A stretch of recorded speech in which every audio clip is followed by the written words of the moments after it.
धन्यवाद महान परमेश्वर, धन्यवाद।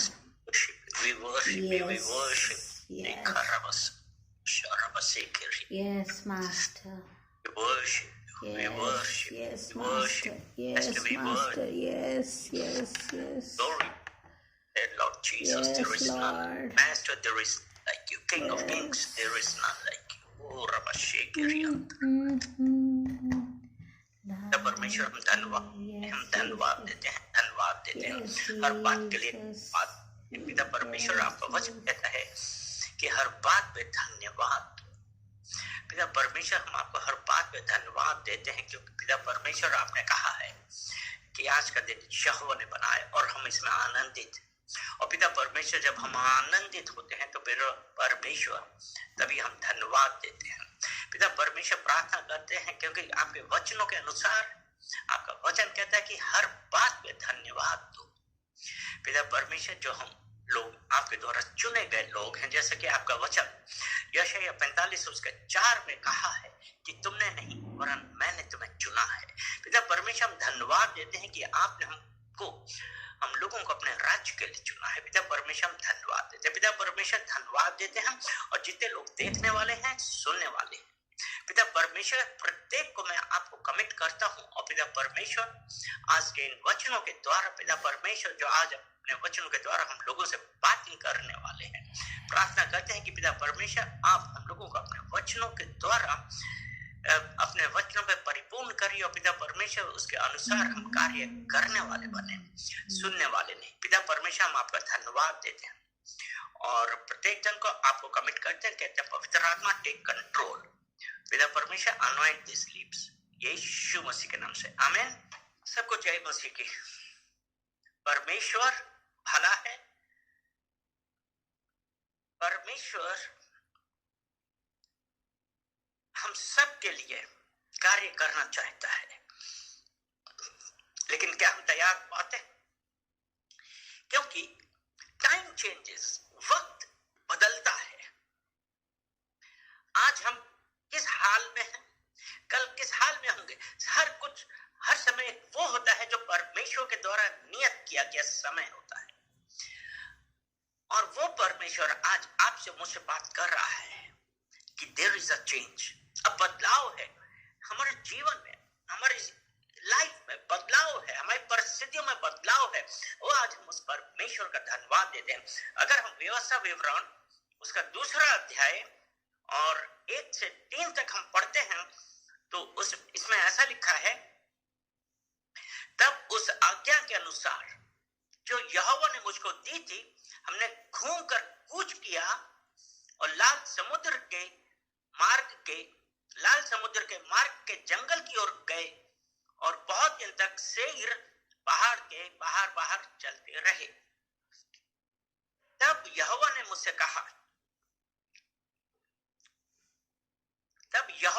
कहा, तुम लोगों को इस पहाड़ के बाहर चलते हुए बहुत दिन बीत गए, अब घूमकर उत्तर की ओर चलो।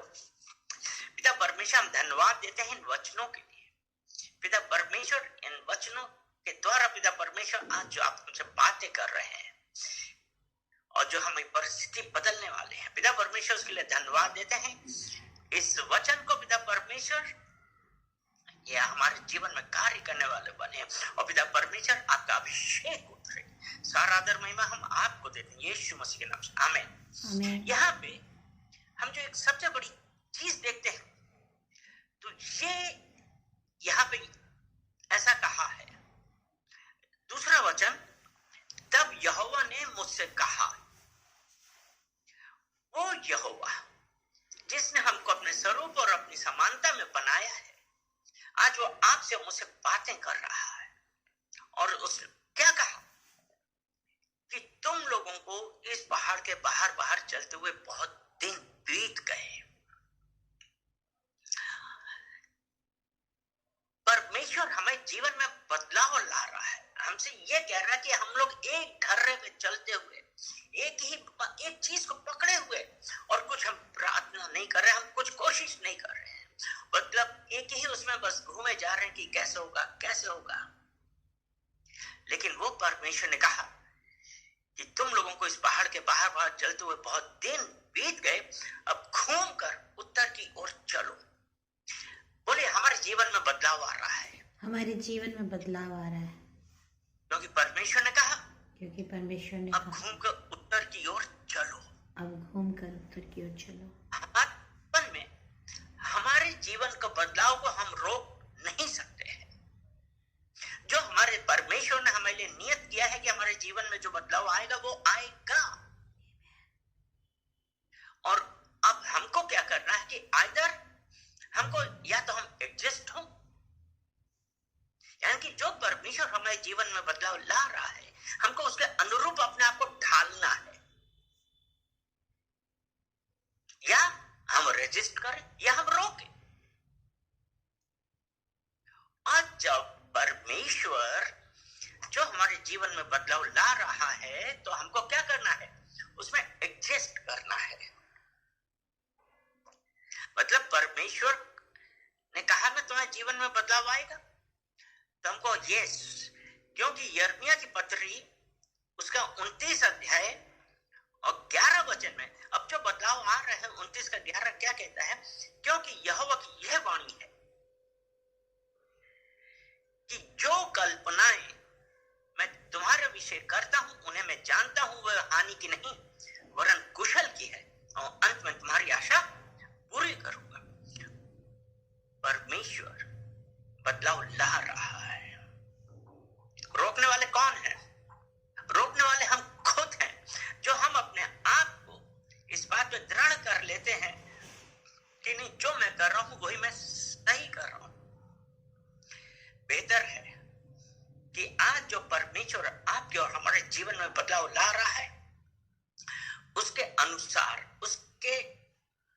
हम अपने आप को ढालें और अपने आप को सरेंडर करें, अपने आप को दीन करें, तभी हमारे जीवन में बदलाव आ सकता है। अदरवाइज क्या आप सोचते हैं कि परमेश्वर का प्लान जो अभी हमने यिर्मयाह 29 के 11 में पढ़ा कि कुशल का है, वह ना जो कल्पनाएं मैं तुम्हारे विषय करता हूं उन्हें मैं जानता हूं, वो हानि की नहीं वरन कुशल की है।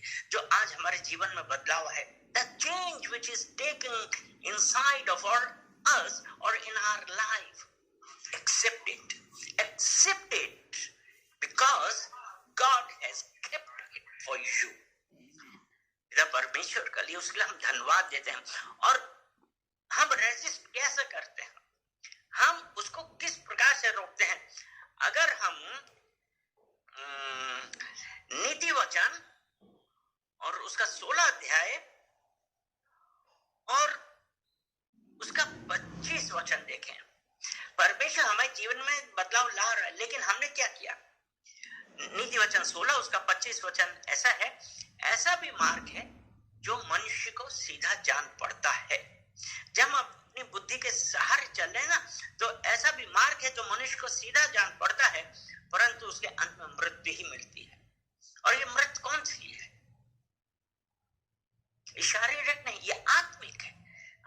हमको तो ये लगा कि ये सही है, इसी में चले चलो, लेकिन वो परमेश्वर जो हमारे जीवन में बदलाव ला रहा है, उसने कहा है कि जो कल्पनाएं मैं तुम्हारे विषय करता हूं वो हानि की नहीं वरन कुशल की है। और रोका किसने? हमने अपने आप, क्योंकि हमको ऐसा लगा कि सीधा इसी में चले चलो। परमेश्वर का वचन भी ये कहता है ना, परमेश्वर के राज का मार्ग इज नैरो, यानी कि परमेश्वर से रिलेशन, परमेश्वर के मार्ग में चलना आसान नहीं है, क्योंकि हमको इन सांसारिक सुखों से, सांसारिक इच्छाओं से अपने आप को दूर करना। तो इसीलिए है कि ऐसा भी मार्ग है जो मनुष्य को सीधा जान पड़ता है, परंतु उसके अंत में मृत्यु ही मिलती है। इसी प्रकार अगर हम रोमियो की पत्री उसका 1 अध्याय और उसका 22 वचन देखते हैं, तो क्या है कि वे अपने आप को बुद्धिमान जताकर मूर्ख बन गए। क्या किया? अपने आप को क्या समझा? बुद्धिमान, अपनी समझ का सहारा लेने लगे। बुद्धिमान दिखा के हमने क्या किया, हम बन गए अपने आप के लिए मूर्ख। इसीलिए नीति वचन 3 उसका 5 में इसीलिए कहा है ना कि तू अपनी समझ का सहारा ना लेना। जब हम अपनी समझ का सहारा लेते हैं, यहाँ परमेश्वर हमारे जीवन में बदलाव ला रहा है, लेकिन हमने क्या किया, तो वही बदलाव के लिए हमको अपने आप को सरेंडर करना, अपने आप को 3 होकर परमेश्वर के सम्मुख आना और कहना यस पिता परमेश्वर धन्यवाद। और परमेश्वर का वचन ने ये कहा कि तुम्हें इस पहाड़ के चारों ओर घूमते घूमते बहुत समय बीत गया है।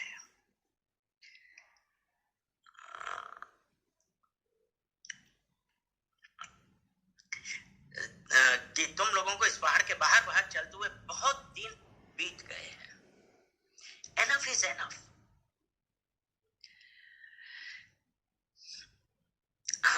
आज जो हमारी जिंदगी के जो सिचुएशन है उसमें हम कितने दिन से घूम रहे हैं, लेकिन जब बदलाव आ रहा है, और वो बदलाव कैसा है, हम में से कितने लोग हैं अपनी स्वास्थ्य संबंधी समस्याओं को लेकर परेशान हैं, हम अपनी स्पिरिचुअल लाइफ में परेशान हैं, हमारी वॉक विद गॉड में परेशान हैं, हमारी परमेश्वर के साथ संगति में हम परेशान हैं। वो परमेश्वर कहता है नहीं, अब तुम्हारे जीवन में बदलाव आ रहा है। परमेश्वर ने कहा इट्स टाइम फॉर चेंज। अब समय है, बदलाव का समय है। क्या हम कह सकते हैं कि हाँ आज मेरे बदलाव का समय है, परमेश्वर मुझसे बातें कर रहा है। You are tired of being sick. आप परेशान हो गए बीमारी से, आपकी प्रेजेंट सिचुएशन से, आज की इस स्थिति से आप परेशान हो गए हैं। कई लोग कर्जों में फंसे, आप उस कर्ज से परेशान हैं, लेकिन अब परमेश्वर ने कहा है कि तुम्हें इस पहाड़ के बाहर चलते चलते बहुत दिन बीत गए। It's enough is enough. बहुत हो गया है। वो परमेश्वर आज हमसे जो बातें कर रहा है, अपनी सिचुएशन को बोलिए I am ready for the change. मैं बदलाव के लिए तैयार हूं। वो परमेश्वर आज हमारे जीवन में बदलाव ला रहा है। But are we ready? हम में से कितने लोग ऐसी सिचुएशन में, ऐसी परिस्थितियों से गुजर रहे थे जहां पे हमको ये लगा कि क्या मैं इसके पार हो पाऊंगा, क्या मैं इससे बाहर निकल पाऊंगा, और यार ऐसा लगा कि अब तो हाथ से बाहर निकल गया, अब कुछ नहीं हो सकता है। हमको क्या है, we need a miracle in our finances. आज हमारी परिस्थिति में बदलाव ला रहा है। अगर वो कैसे बदलाव लाया? एज़ेकियल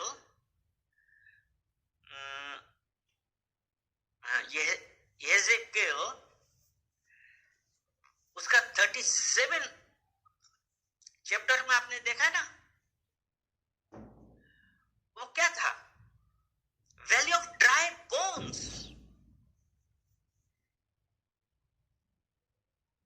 यहां पे क्या था? यहां पे जब हम पढ़ते हैं, पहला वचन में ये कहता है यहोवा की शक्ति मुझ पर हुई और मैं अपना आत्मा समूह का बाहर ले गया, मुझे तराई के बीच खड़ा कर दिया। वह तराई हड्डियों से भरी हुई थी। There was nothing, कुछ नहीं था, सिर्फ वहां पे हड्डियां पड़ी हुई थी। और वहां और कैसी थी? बहुत सी हड्डियां थी और वह सूखी थी। अब परमेश्वर ने उससे कहा कि हे मनुष्य संतान, क्या ये हड्डियां जी सकती हैं? मैंने कहा हे परमेश्वर, तू ही जानता है। अब उसके बाद नेक्स्ट वचन आप देखिए तो उसने क्या कहा? तब उसने मुझसे कहा इन हड्डियों से भविष्यवाणी करके कहे, हे सूखी हड्डियों, यहोवा का वचन सुनो। Start speaking prophetic word to all your problems right now.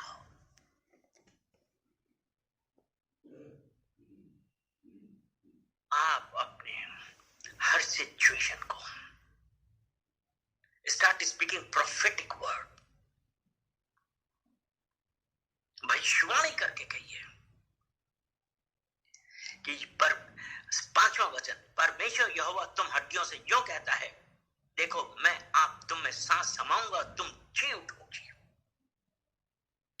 मैं तुम्हारी नसों जाकर मांस चढ़ाऊंगा और तुमको चमड़े से ढांपूंगा और तुम में सांस समाऊंगा, तुम जी जाओगी और तुम जान लोगी कि मैं यहोवा हूं। स्टार्ट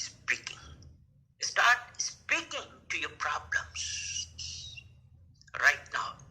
कहिए इस समय बदलाव का है, इस समय बदलाव, हमारी हर सिचुएशन में, हमारी हर परिस्थिति में बदलाव आ गया है। जिस प्रकार एजिकल 37 में उसने भविष्यवाणी करके कहा, 37 में उसने भविष्यवाणी करके कहा, हे सूखी हड्डियों यहोवा का वचन सुनो।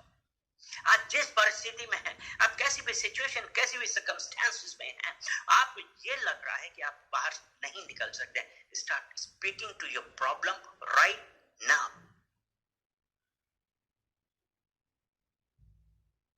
and the things will start changing. और things started changing और वो हड्डियों में मांस, चमड़ा, सांस सब कुछ आ गई और वो जीवित बन गए। Hallelujah. Situation started turning around। वो परिस्थिति बदलने लगी। कैसे? भरोसा यहोवा पे। Start speaking to your problem. Believe in the Lord Jesus Christ and He'll sustain thee. Amen. Hallelujah. Amen. और ये जो हड्डियां सूखी पड़ी हुई थी, जब उसने स्टार्टेड स्पीकिंग, तो वो हड्डियां अपने अनुसार जो जहां की तो वो वहीं पे आके मिल गई और वो कंप्लीट हो गई। इसी प्रकार अगर हम यशाया और इन हड्डियों को साथ लाने के लिए एक अब हम वचन पढ़ते हैं, यशाया 43 और उसका 18 और 19।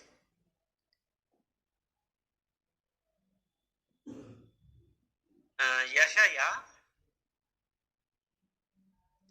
चैप्टर 43 वर्ष 18 और 19। अब बीती हुई घटनाओं का स्मरण मत करो, ना प्राचीन कालों की बातों पर मन लगाओ। देखो मैं एक नई बात करता हूं, वह अभी प्रकट होगी, क्या तुम उसे अनजान रहोगे? मैं जंगल में एक मार्ग बनाऊंगा और निर्जल देश में नदियां बहाऊंगा। वचन बतलाता है कि परमेश्वर कुछ नया करना है। परमेश्वर हमारे जीवन में, हमारे सिचुएशन में कुछ नया करने के लिए है। लेकिन तो वो नया पाने के लिए हमको क्या करना है? जो 18 में कहा है ना, बीती हुई घटनाओं का स्मरण मत करो।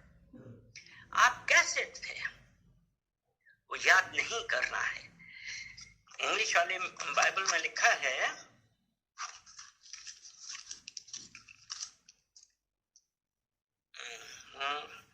do not remember the former things, nor consider the things of old। जो बीत गया है उसको स्मरण मत करो। बीती हुई घटनाओं का स्मरण मत करो, ना प्राचीन काल की बातों पर मन लगाओ। अगर हमको परमेश्वर से हमारे जीवन में कुछ नया पाना है, सबसे पहले हमको अपना पुराना भूलना होगा। आप चाहे कैसे भी हो,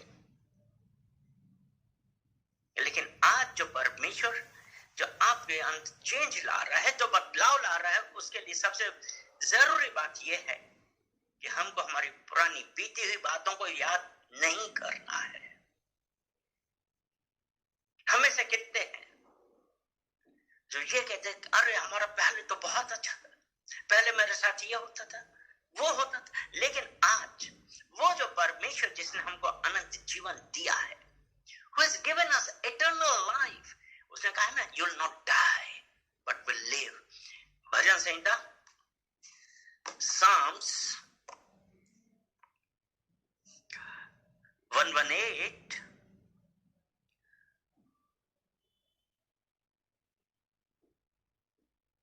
और उसका 17 वचन है, मैं ना मारूंगा वरन जीवित रहूंगा और परमेश्वर के कामों का वर्णन करता रहूंगा। वो परमेश्वर जो हमारे जीवन में नया कार्य कर रहा है, इसलिए हम ये कहेंगे, I will not die but will live and proclaim the work of the lord. Hallelujah. वो परमेश्वर के लिए सर हम आज हमारे लिए क्या है? सबसे पहले पुरानी बातों को, बीती हुई बातों को भूलना है और हमारे जीवन में जो बदलाव का जो सबसे बड़ी रुकावट है वो क्या है? आज हमारे जीवन में सबसे बड़ी रुकावट किस चीज बात की है? क्योंकि अभी भी हम अपनी पुरानी घटनाओं को भूल नहीं पाए, हमारा पुराना जीवन को हम भूल नहीं पाए। That is the biggest hindrance. Are we ready to change? वो सबसे बड़ी रुकावट है। क्या हम अपने आप को उसे बदलने के लिए तैयार हैं? लेकिन जो एक हमारी टेंडेंसी है, एक मनुष्य की एक जो टेंडेंसी होती है ना, घुमा फिरा के हम वही पुरानी बातें याद करने लगते हैं।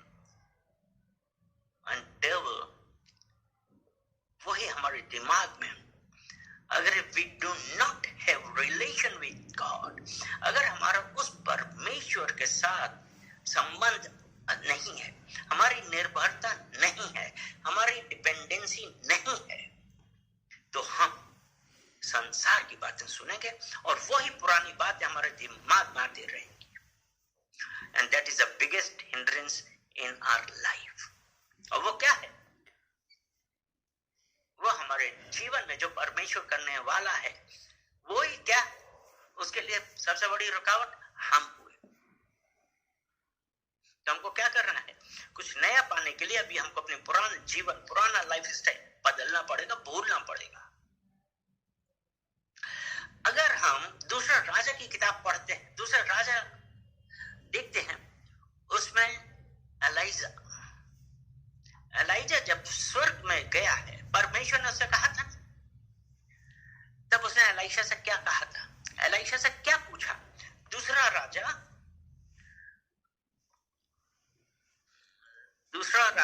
उसका 2 अध्याय और उसका 9 वचन यह है। उनके पार पहुंचने पे एलिया ने एलाइशा से कहा, इससे पहले कि मैं तेरे पास से उठा लिया जाऊं, जो कुछ तू चाहे कि मैं तेरे लिए करूं वह मांग। एलिशा ने कहा, तुझ में जो आत्मा है उसका दूना भाग मुझे मिल जाए। एलिया ने एलाइशा से कहा, और क्योंकि उसको यह था कि वो परमेश्वर के द्वारा उठा लिया जाएगा, अब वो अपने एलाइशा से पूछता है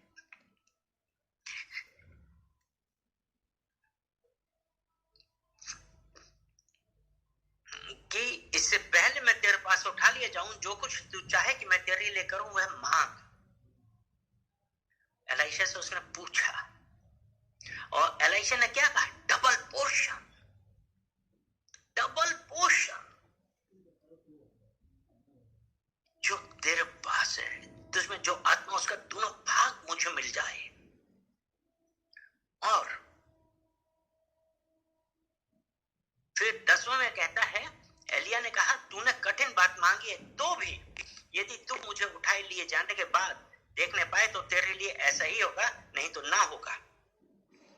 वे चलते चलते बात कर रहे थे कि अचानक एक अग्निमय रथ और अग्निमय घोड़ों ने उनको अलग अलग किया और एलिया बवंडर में होकर स्वर्ग पे चढ़ गया। और उसे एलीशा देखता और पुकारता रहा, हाय मेरे पिता, हाय मेरे पिता, हाय इजराइल के रथ और सवार। जब वह उसको फिर देख ना पड़ा, तब उसने अपने वस्त्र पकड़े और फाड़ कर 2 भाग कर दिए। उसने क्या किया? जो पुराना था उसको फाड़ दिया, उसको अलग कर दिया। क्या किया? To receive that double anointing, double portion of that anointing which was on Elijah. What did he do?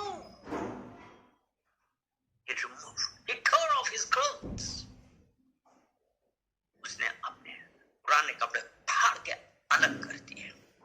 आज आप में मुझे कितने हैं जो अपने उस पुराने जीवन से अपने आप को बिल्कुल अलग कर रहे हैं? Are we ready to separate ourselves from our old lifestyle to the life given to us by the living God? Are we ready? जो हम उस बदलाव के लिए क्या तैयार हैं? कि हम अपना पुराने जीवन भूलने के लिए तैयार हैं?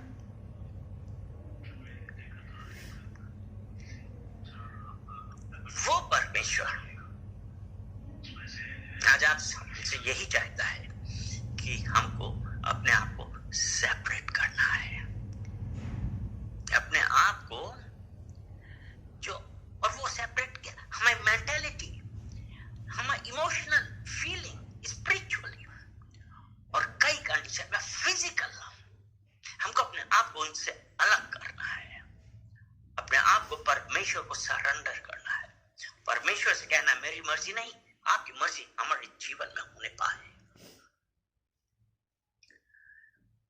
इसके अलावा एक चीज और है कि ये बेहतर है.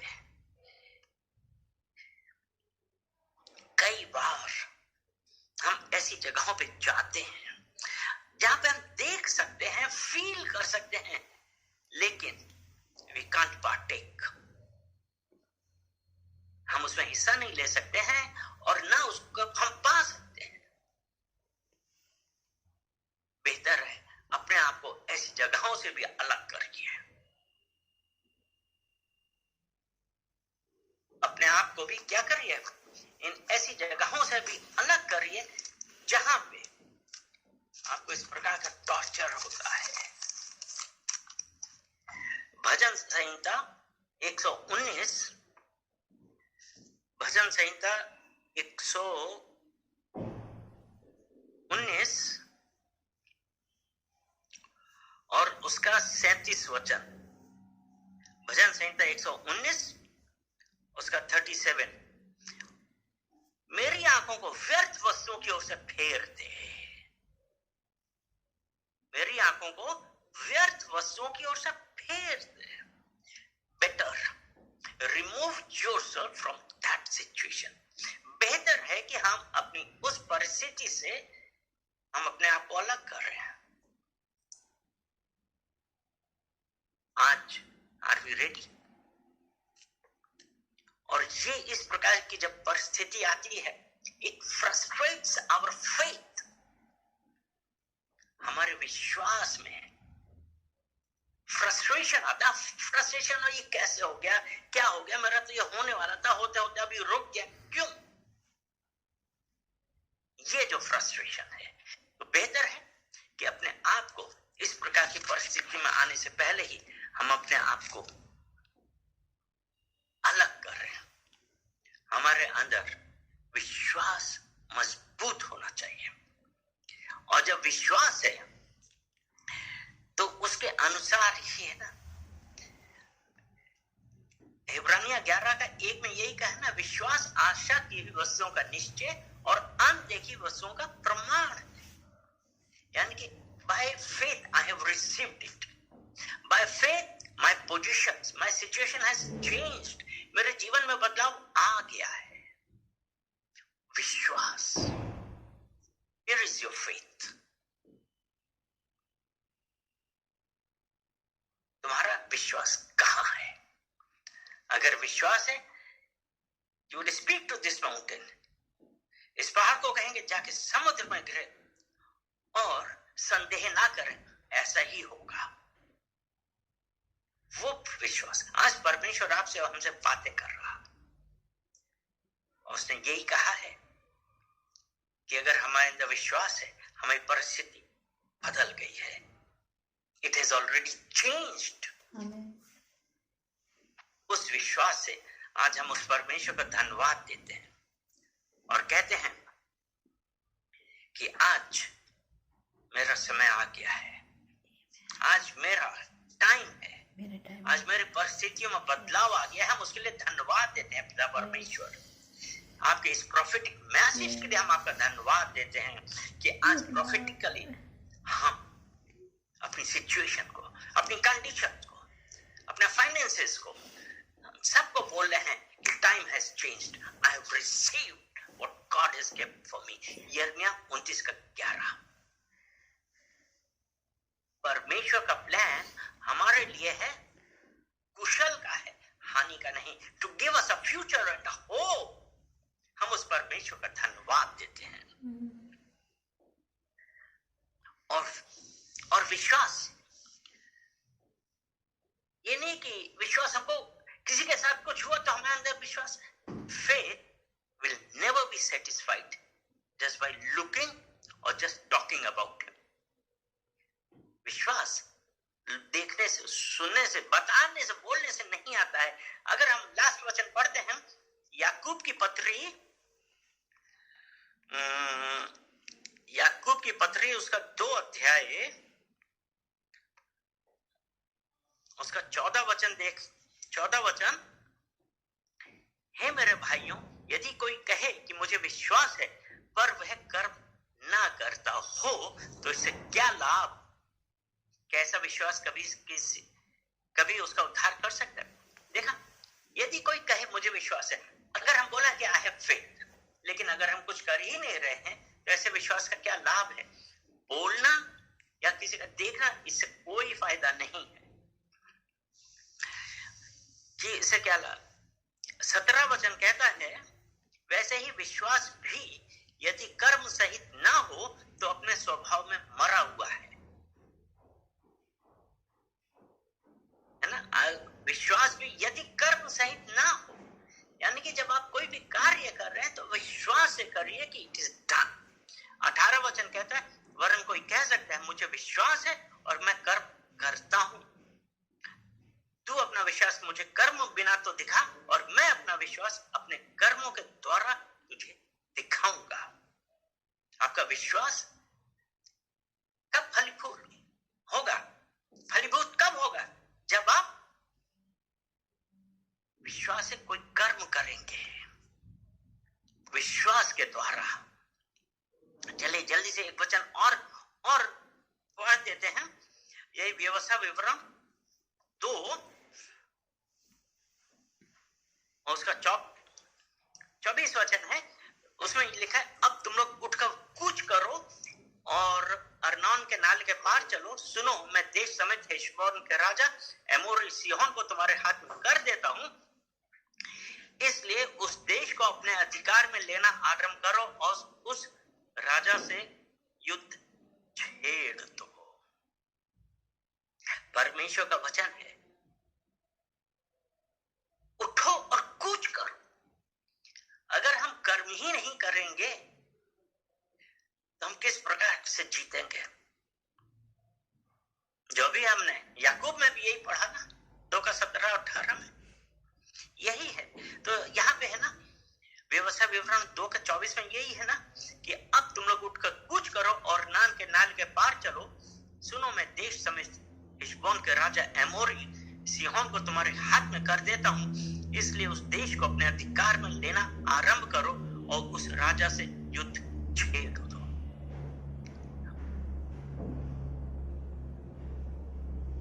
यानी कि क्या है? उस राजा से युद्ध छेड़ दो। It's a command. Speak to your problems, speak to your situation, speak to your sickness, speak your circumstances. It's a time for a change. Hallelujah. वो आज हमारे जीवन में बदलाव आ गया है। हम उस परमेश्वर का धन्यवाद देते हैं और कहते हैं कि परमेश्वर, आज आपके वचनों के द्वारा जो आपने हम लोगों से बातें करी, उसके लिए हम आपका धन्यवाद देते हैं। धन्यवाद धन्यवाद धन्यवाद पिता परमेश्वर, हम आपका धन्यवाद करते हैं इन सुंदर वचनों के लिए। पिता परमेश्वर, जो आज अपने वचनों के द्वारा हम लोगों से बातें कर रही है, और पिता परमेश्वर, आपका वचन जो हमारे जीवन में बदलाव ला रहा है, क्योंकि आपने कहा है कि आपका प्लान हमारे लिए कुशल का है। उसके लिए हम आपका धन्यवाद देते हैं। और पिता परमेश्वर, फ्रॉम आज के ही दिन से पिता परमेश्वर, हम अपने हर सिचुएशन को, हर सर्कमस्टेंसेस को, जितनी भी रुकावटें, और उन सबको बोल रहे हैं एनफ इज एनफ, बहुत हो गया। अब मेरे अंदर बदलाव आ गया। मेरा यीशु, मेरे यहोवा ने मेरे जीवन में मेरे अंदर बदलाव कर दिया। Now I'm a new creation in Christ Jesus who strengthens me. पिता परमेश्वर, हम धन्यवाद देते हैं प्रत्येक जन को। पिता परमेश्वर, आप अद्भुत तरीके से पिता परमेश्वर उनके जीवन में बदलाव लाइए, चंगाई दीजिए। सारा आदर महिमा हम आपको देते हैं यीशु मसीह के नाम से। आमीन, आमीन, आमीन।